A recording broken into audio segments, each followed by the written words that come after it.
ओम नमः शिवाय। जय Shri Radhe Krishna. Gaudy true channel में आप सभी का स्वागत है। आज ज्येष्ठ कृष्ण त्रयोदशी का व्रत है।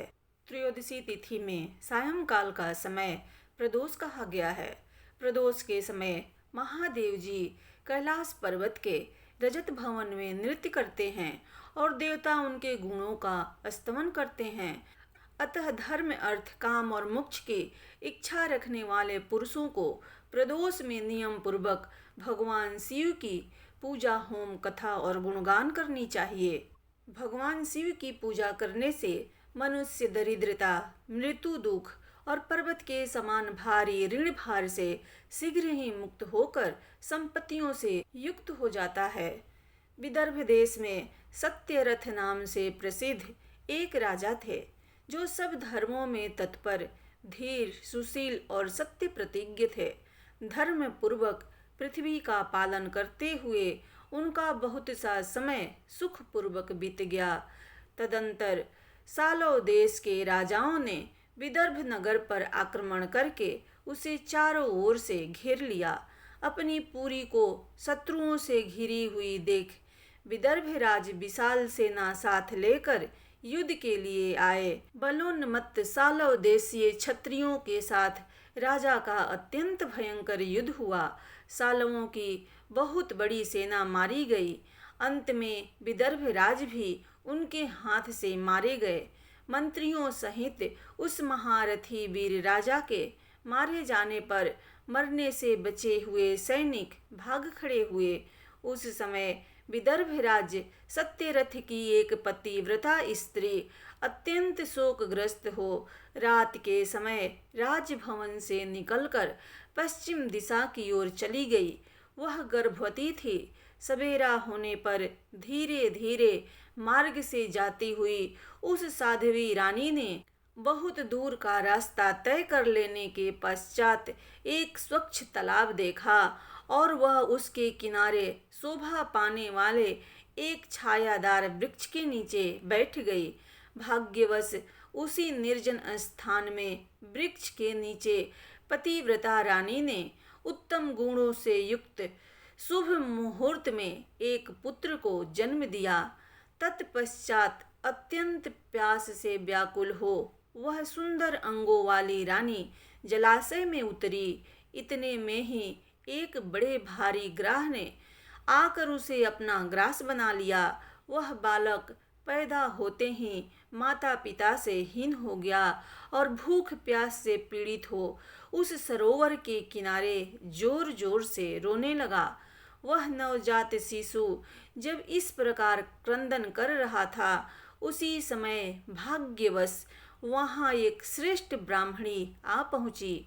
वह भी अपने 1 वर्ष के बालक को गोद में लिए हुए आई थी। ब्राह्मणी निर्धन और विधवा थी। घर घर भीख मांगकर जीवन निर्वाह करती थी। उसका नाम उमा था। उसी सती साध्वी ब्राह्मणी ने उस राजकुमार को देखा। उसे अनाथ की भांति क्रंदन करते देखकर उसने मन ही मन विचार किया, अहो, यह तो बड़े आश्चर्य की बात है कि यह नवजात शिशु जिसकी नाल भी अभी तक नहीं कटी है पड़ा हुआ है। इसकी माता कहाँ चली गई? न इसका पिता है और न कोई बंधु बांधव है। यह दीन अनाथ बालक बिना बिस्तर के भूमि पर सो रहा है। यह चंडाल का पुत्र है अथवा शूद्र का, वैश्य का बालक है या ब्राह्मण का, अथवा यह क्षत्रिय का शिशु है। इसका निश्चय कैसे किया जाए? मैं इस शिशु को उठाकर अपने सगे पुत्र की तरह अवश्य पालन कर सकती हूँ, परंतु यह किस कुल का है यह न जानने के कारण इसे छूने का साहस नहीं होता। वह पतिव्रता ब्राह्मणी जब इस प्रकार कह रही थी उसी समय कोई सन्यासी महात्मा वहां आ गए। वे ऐसे जान पड़ते थे मानो साक्षात शंकर भगवान हों। उन श्रेष्ठ भिक्षु ने उस स्त्री से कहा, ब्राह्मणी, खेद न करो, हृदय की संशय वृत्ति दूर कर इस बालक की रक्षा करो। इससे तुम्हें शीघ्र ही परम कल्याण की प्राप्ति होगी। इतना कहकर वे दयालु भिक्षु तुरंत वहां से चले गए।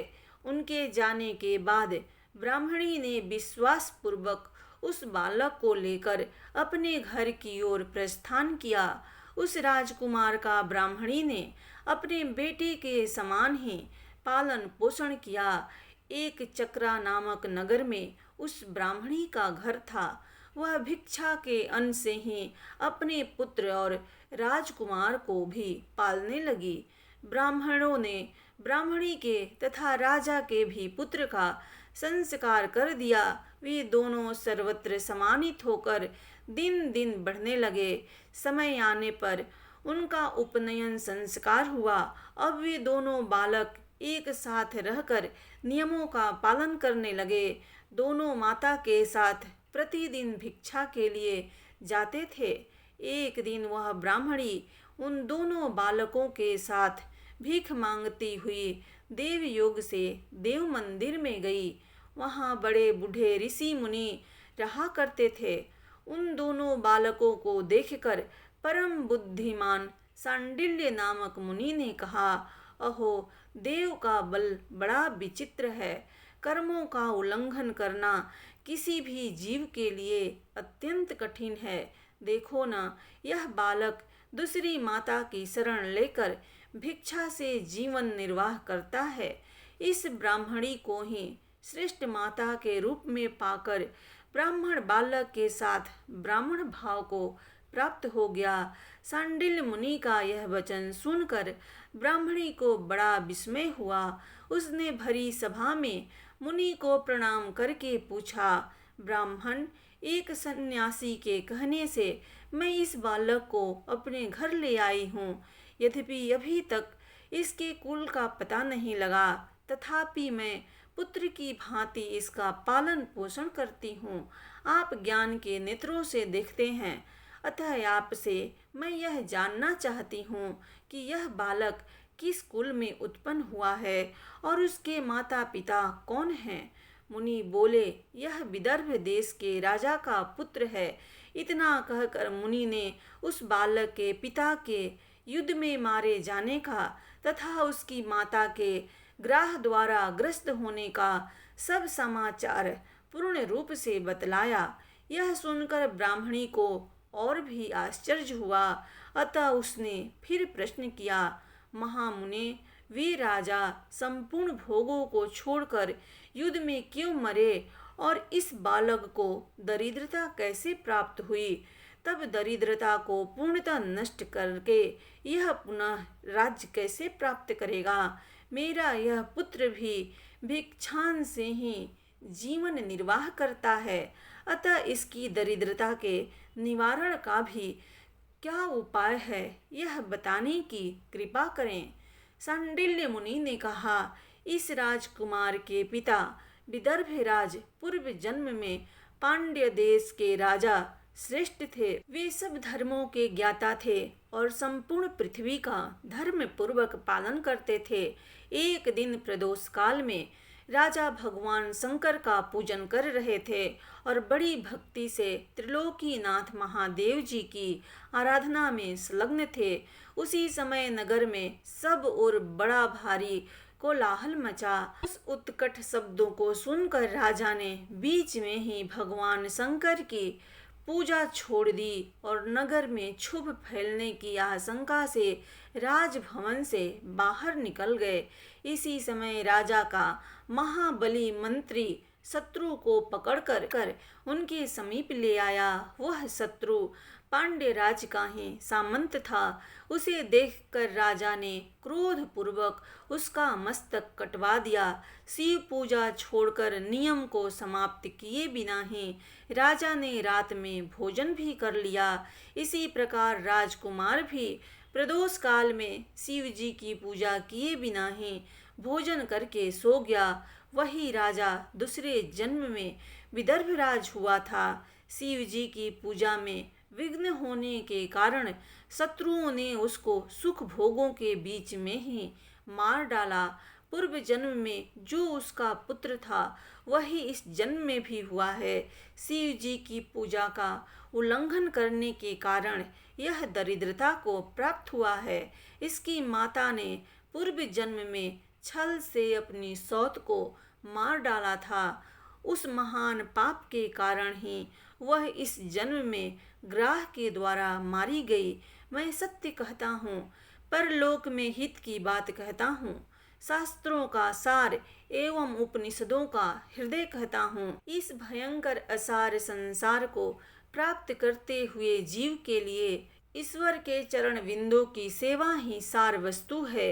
जो प्रदोष काल में अनन्य चित होकर परमेश्वर के चरणार विंदों की पूजा करते हैं, वे इसी संसार में सदा बढ़ने वाले धन्य धान, स्त्री, पुत्र, सौभाग्य और संपत्तियों के द्वारा सबसे बढ़कर होते हैं।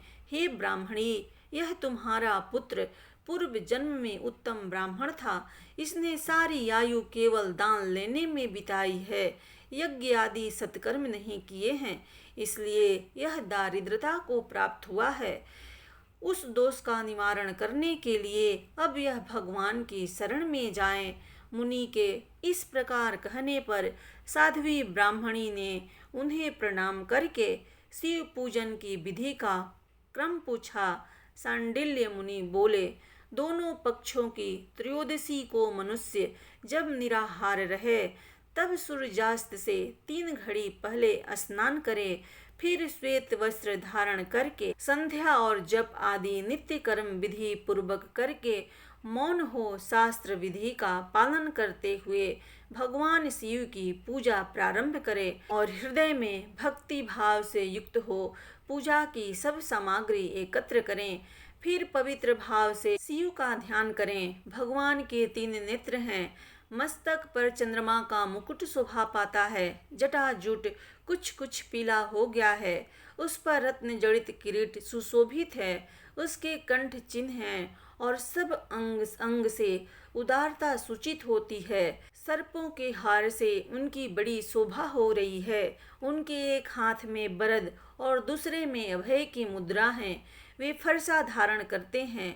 उन्होंने नागों का कंकण, केयूर, कंगन, अंगद तथा मुद्रिका धारण कर रखी हैं। वे व्याघ्र चर्म पहने हुए रत्नमय सिंहासन पर विराजमान हैं। उनके वाम भाग में गिरिजा नंदिनी उमा देवी का चिंतन करें। इस प्रकार महादेव जी का तथा गिरिजा देवी का ध्यान करते हुए उनकी मानसिक पूजा करें और भगवान शिव से प्रार्थना करें, हे भगवान शंकर, आप ऋण, पातक, दुर्भाग्य और दरिद्रता आदि के निवृत्ति के लिए तथा संपूर्ण पापों का नाश करने के लिए मुझ पर प्रसन्न होइए। मैं दुख और शोक की याग में जल रहा हूँ, संसार भय से पीड़ित हूँ, अनेक प्रकार के रोगों से व्याकुल और दीन हूँ। वृषभ वाहन, मेरी रक्षा कीजिए। देव देवेश्वर, सबको निर्भय कर देने वाले महादेव जी, आप यहाँ पधारिए और मेरी की हुई इस पूजा को पार्वती जी के साथ ग्रहण कीजिए। इस प्रकार मैंने सब पापों का नाश, सब प्रकार की दरिद्रता का निवारण तथा समस्त मनोवांछित वस्तुओं का दान करने वाली शिव पूजा का वर्णन किया। यह शिव जी की पूजा शिव जी के द्रव्य का हरण करने के पापों को छोड़कर शेष सभी महापातकों और उपपातकों के महान समुदाय का नाश करती है। यदि ये दोनों बालक इसी प्रकार भगवान शंकर का पूजन प्रत्येक प्रदोष के दिन करते रहें तो वर्ष भर के भीतर ही इन्हें उत्तम सिद्धि की प्राप्ति होगी। सांडिल्य मुनि का यह वचन सुनकर उस ब्राह्मणी ने दोनों बालकों के साथ मुनि के चरणों में प्रणाम किया और इस प्रकार कहा, भगवान, आज मैं आपके दर्शनार्थ से कृतार्थ हो गई। ये दोनों बालक आज से आपकी शरण में हैं। हे ब्राह्मण, यह मेरा पुत्र है और इसका नाम सूचिव्रत है और यह राजकुमार है जिसका नाम मैंने धर्मगुप्त रखा है।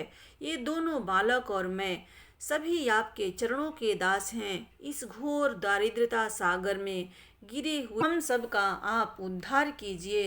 इस प्रकार शरण में आई हुई ब्राह्मणी को अमृत के समान मधुर वचनों द्वारा आश्वासन देकर मुनि ने उसके दोनों बालकों को भगवान शंकर के आराधना की मंत्र विद्या का उपदेश दिया। तत्पश्चात दोनों बालक और ब्राह्मणी मुनि की आज्ञा ले वहां से चले गए। मुनिवर के उपदेशानुसार दोनों बालक प्रत्येक प्रदोष व्रत के दिन पार्वती वल्लभ शिव जी की आराधना करने लगे। इस प्रकार शिव पूजा करते हुए द्विज कुमार और राजकुमार के 4 महीने सुखपूर्वक बीत गए। एक दिन द्विज कुमार राजकुमार को साथ लिए बिना ही नदी के तट पर स्नान करने के लिए गया और वहां मौज से देर तक इधर उधर घूमता रहा। वहां झरने के जल के आघात से खाई की भूमि कट जाने से उसमें गड़ा हुआ एक भारी खजाने का कलश चमक रहा था, जिस पर ब्राह्मण कुमार की दृष्टि पड़ी। उसे देखकर वह सहसा हर्ष और कौतूहल में भरकर उसके समीप गया और उसे देवता के प्रसाद प्राप्त हुआ मानकर सिर पर लेकर घर को चल दिया तथा घर के भीतर उस घड़े को रखकर माता से कहा, माँ, यह भगवान शंकर का प्रसाद तो देखो। उन्होंने दया करके घड़े के रूप में यह खजाना दिलवा दिया। तब उस पतिव्रता ब्राह्मणी ने राजकुमार को भी बुलाकर कहा, पुत्रों, इस खजाने के घड़े को तुम दोनों आपस में बराबर बराबर बांट लो। माता की बात सुनकर ब्राह्मण के पुत्र को प्रसन्नता हुई, किंतु राजपुत्र ने उससे कहा, माँ, यह तुम्हारे ही पुत्र के पुण्य से प्राप्त हुआ है, अतः मैं इस खजाने को बांट कर लेना नहीं चाहता। अपने पुण्य प्राप्त हुए खजाने का ये स्वयं ही उपयोग करें, वे ही भगवान शंकर मुझ पर भी कृपा करेंगे। इस प्रकार प्रसन्नता पूर्वक भगवान शंकर की पूजा करते हुए उन दोनों कुमारों का उसी घर में 1 वर्ष व्यतीत हो गया। एक दिन राजकुमार उस ब्राह्मण कुमार के साथ वसंत ऋतु में वन में भ्रमण करने के लिए गया। कुछ दूर जाने पर उन्होंने सैकड़ों गंधर्व कन्याओं को परस्पर क्रीड़ा करते हुए देखा। उन्हें देखकर ब्राह्मण कुमार ने दूर से ही राजकुमार से कहा, यहाँ से आगे जाना उचित नहीं है, क्योंकि उधर स्त्रियां विहार कर रही है। स्वच्छ अंतःकरण वाले विद्वान पुरुष स्त्रियों का सामीप्य त्याग देते हैं। ये रमणियां छल करने वाली तथा वाणी द्वारा अनुनय विनय करने में कुशल है। ये पुरुषों को अपनी दृष्टि मात्र से मोहित कर लेती है। इसलिए अपने धर्म में तत्पर ब्रह्मचारी कभी स्त्रियों के समीप जाकर उनके साथ वार्तालाप न करें। ऐसा कहकर ब्राह्मण कुमार लौट पड़ा और दूर जाकर खड़ा हो गया, किंतु राजकुमार अकेला ही निर्भय होकर स्त्रियों की उस क्रीड़ा स्थली की ओर चला गया। उन गंधर्व कन्याओं में से एक ने राजकुमार को आते देख मन ही मन कुछ विचार किया और सखियों से कहा, सहेलियों, यहाँ से थोड़ी ही दूर पर एक उत्तम वन है, जहाँ विचित्र चंपा, अशोक, पुनांग और वकुल आदि वृक्ष खिले हुए हैं। वहाँ जाकर तुम सब लोग फूल तोड़ो, तब तक मैं यहीं बैठी हुई हूँ। तुम फूलों का संग्रह करके पुनः यहाँ आ जाना। उसके इस प्रकार आदेश देने पर सखियां वन के भीतर चली गई और वह गंधर्व कन्या राजकुमार पर दृष्टि लगाए वहीं खड़ी हो गई। उसे देखकर राजकुमार कामदेव के बाणों से पीड़ित हो गया। गंधर्व कन्या ने अपने पास आए हुए राजकुमार को बैठने के लिए कोमल पल्लवों का आसन दिया और पूछा, कमल नयन, तुम कौन हो? किस देश से यहाँ आए हो और किसके पुत्र हो? इस प्रकार पूछने पर राजकुमार ने अपना पूरा परिचय बतलाया। मैं विदर्भ राज का पुत्र हूँ। मेरे माता पिता बचपन में ही मर गए। शत्रुओं ने मेरे राज्य पर अधिकार जमा लिया है और मैं दूसरे के राज्यों में गुजारा करता हूँ। यह सारी बातें बताकर राजकुमार ने उस गंधर्व कन्या से पूछा, सुंदरी, तुम कौन हो? यहाँ तुम्हारा क्या कार्य है और तुम किसकी पुत्री हो? उनके इस प्रकार पूछने पर कन्या ने कहा, महाराज कुमार, हम द्राविक नामक गंधर्व हैं, जो समस्त गंधर्व कुल के अगुआ माने जाते हैं। मैं उन्हीं की पुत्री हूँ और मेरा नाम अंशुमती है। सब सखियों को छोड़कर मैं यहाँ अकेली हूँ। मैं तुम्हारा अभिलाषा जानती हूँ। तुम्हारा मन मुझ में आसक्त हो गया है। इसी प्रकार देव ने मेरे मन में भी तुम्हारे लिए उत्कंठा भर दी है। अब हम दोनों का स्नेह कभी भंग नहीं होना चाहिए। ऐसा कहकर गंधर्व कुमारी ने शीघ्र ही अपने गले से मोती का हार निकालकर प्रेम पूर्वक राजकुमार को भेंट किया। उस अद्भुत हार को देखकर राजकुमार ने पूछा, भीरू, मैं एक बात कहता हूँ, मैं राज्यहीन और निर्धन हूँ। तुम मेरी प्रिया कैसे होना चाहती हो? मूर्ख स्त्री की भांति पिता की आज्ञा का उल्लंघन करके अपनी इच्छा के अनुसार आचरण क्यों करती हो? यह सुनकर गंधर्व कन्या ने कहा, प्रियतम, आपका कहना ठीक है। मैं पिता की आज्ञा के विरुद्ध नहीं करूंगी। आप इस समय घर को पधारें और परसों प्रातः काल पुनः यहीं दर्शन दें। आपसे कुछ हमारा कार्य है। इतना कहकर वह गंधर्व कन्या अपनी सखियों के आ जाने से उनके साथ चली गई और राजकुमार भी हर्षपूर्वक ब्राह्मण कुमार के समीप लौट आया। उसने द्विज पुत्र से सब बातें बताई और उसके साथ घर को प्रस्थान किया। वहां पतिव्रता ब्राह्मणी को भी यह शुभ समाचार सुनाकर राजकुमार ने प्रसन्न किया तथा पूर्व निश्चित समय आने पर वह पुनः द्विज पुत्र के साथ वन में गया। नियत स्थान पर पहुंचकर राजकुमार ने देखा गंधर्वराज और उनकी कन्या दोनों उपस्थित हैं। गंधर्वराज ने वहां आए हुए दोनों कुमारों का अभिनंदन किया और सुंदर आसन पर बिठाकर राजपुत्र से कहा, विदर्भ राजकुमार, मैं कल कैलाश पर्वत गया था। वहां मैंने पार्वती जी के साथ महादेव जी के दर्शन किए। देवेश्वर भगवान करुणा रूपी अमृत के सागर हैं। उन्होंने मुझे बुलाकर सब देवताओं के समीप इस प्रकार कहा, पृथ्वी तल पर धर्मगुप्त नाम से प्रसिद्ध एक राजकुमार है जो इस समय अकिंचन है। उसका राज्य छिन गया है। शत्रुओं ने उसके देश को अपने अधिकार में कर लिया है। अब वह बालक अपने गुरु की आज्ञा से सदा मेरी आराधना में संलग्न रहता है। उसी के प्रभाव से आज उसके समस्त पितर मेरे स्वरूप को प्राप्त हो गए हैं। गंधर्व श्रेष्ठ, तुम भी उस राजकुमार की सहायता करो। अब वह शत्रुओं को मारकर अपने राज सिंहासन पर आसीन हो जाएगा। महादेव जी के इस प्रकार आज्ञा देने पर मैं अपने घर को आया। यहाँ इस मेरी कन्या ने भी तुम्हारे लिए बहुत प्रार्थना की। यह सब परम दयालु भगवान शिव जी की प्रेरणा से ही हो रहा है। ऐसा समझकर मैं इस कन्या को साथ लेकर आया हूँ। अतः अपनी पुत्री अंशुमति को मैं तुम्हें पत्नी रूप में देता हूँ और भगवान शिव जी की आज्ञा से शत्रुओं को मारकर तुम्हें तुम्हारे राज्य पर बिठाऊंगा। अपने इस नगर में तुम अपनी इस धर्म पत्नी के साथ 10,000 वर्षों तक मनोवांछित सुख भोग कर अंत में भगवान शिव के लोक में जाओगे और वहाँ भी मेरी यह कन्या तुम्हारी ही सेवा में प्रस्तुत रहेगी। इस प्रकार कहकर गंधर्वराज ने उसी वन में राजकुमार के साथ अंशुमति का विवाह कर दिया और दहेज में परम उज्ज्वल रत्न भार भेंट किए। चंद्रमा के समान चमकीली चूड़ामणि तथा दमकते हुए मोतियों के मनोहर हार दिए। दिव्य आभूषण वस्त्र, स्वर्ण के बने हुए बहुत से सामान, 10,000 हाथी, 1,00,000 नीले घोड़े और हजारों सोने के बड़े बड़े रथ प्रदान किए। अंत में एक दिव्य रथ, इंद्र के धनुष के समान विशाल धनुष, सहस्त्रों अस्त्र शस्त्र, अक्षय बाणों से भरे हुए 2 तरकस, अभेद सुवर्णमय कवच तथा शत्रुओं का संहार करने वाली शक्ति समर्पित की। अपनी पुत्री की सेवा के लिए गंधर्वराज ने प्रसन्नचित होकर 5,000 दासियां दी। इतना ही नहीं, राजकुमार की सहायता के लिए उन्होंने अत्यंत उग्र गंधर्वों की चतुरंगिनी सेना भी भेंट की। इस प्रकार परम उत्तम संपत्ति को पाकर राजकुमार अपनी मनोवांछित पत्नी के साथ बहुत प्रसन्न हुआ।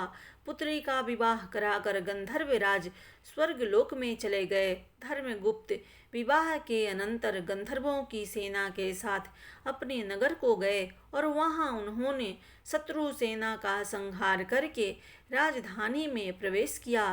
तत्पश्चात श्रेष्ठ ब्राह्मणों और मंत्रियों ने मिलकर राजकुमार का अभिषेक किया और वे रत्नमय सिंहासन पर आरूढ़ होकर अकंटी राज का उपभोग करने लगे। जिस ब्राह्मण पत्नी ने उनका अपने पुत्र की भांति पालन किया था, वही उसकी माता हुई। वह द्विज कुमार ही भाई हुआ तथा गंधर्व राजपुत्री अंशुमती महारानी के पद पर प्रतिष्ठित हुई। भगवान शंकर की आराधना करके धर्मगुप्त विदर्भ देश के राजा हो गए। इसी प्रकार दूसरे लोग भी प्रदोष व्रत के दिन गिरिजापति की आराधना करके मनोवांछित कामनाओं को प्राप्त कर लेते हैं और देहावसान होने पर परम गति को प्राप्त होते हैं। जो प्रदोष व्रत के परम अद्भुत पुण्यमय महात्म को उस व्रत के दिन शिव पूजन के पश्चात एकाग्रचित होकर सुनता अथवा पढ़ता है, उसे 100 जन्मों तक कभी दरिद्रता नहीं होती और अंत में वह ज्ञान के ऐश्वर्य से युक्त होकर भगवान शंकर के परम धाम को प्राप्त होता है। प्रेम से बोलिए भगवान शिव जी की जय। जगत जननी माता पार्वती जी की जय।